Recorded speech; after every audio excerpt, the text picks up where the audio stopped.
Hi, Denise Gwen, reading aloud for you from my novel, The Greasy Spoon, Chapter 15.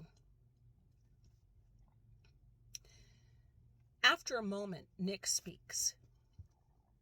Back when I was a kid, I spent a lot of time on my grandpa's farm.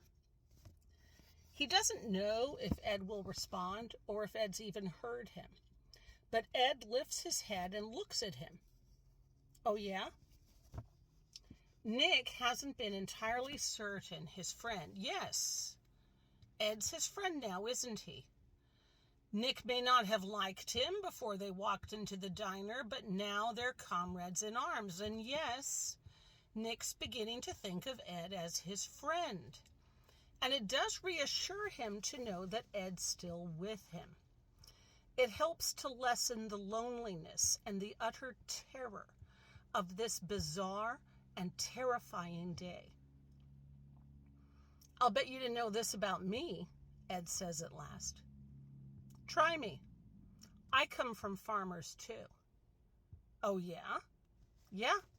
My grandfather was a sharecropper. Oh, on my mother's side, Ed adds unnecessarily. Oh, okay. Well, of course. It had to come from his mother's side of the family. There's no way one of the marvelous fucking Bartons would be caught dead, getting their porcelain white hands dirty. An interesting wrinkle in the distinguished lineage of Ed's ancestors, with their impeccable record in the social register, commencing with the first generation of Bartons who'd descended uninvited upon Plymouth Rock and polluted the new nation with their sanctimonious seed.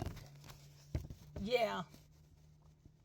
A dreamy expression fills his eyes, a look that Nick's never seen before.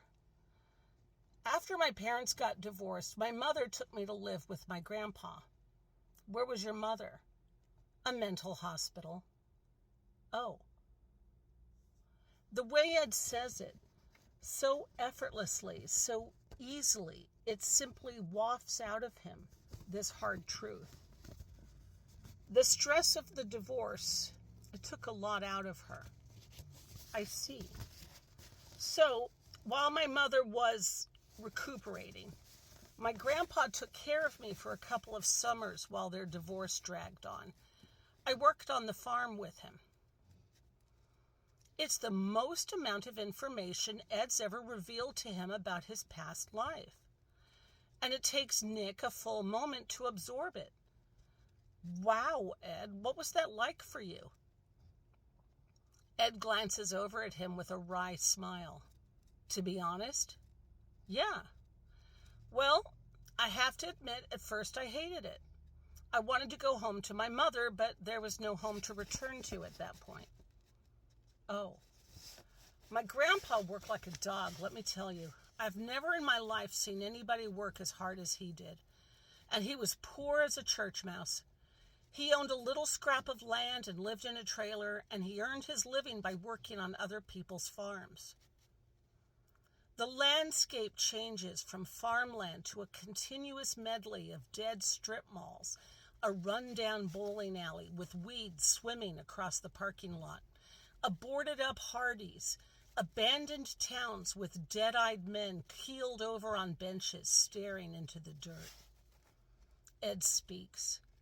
The man didn't have 2 nickels to rub together, but he told me once that money is like blood.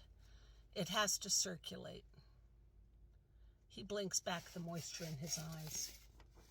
Nick remains silent. A bleak sense of failure creeps into his senses, but then Ed says something that makes him start with surprise. My grandpa taught me how to use a rifle.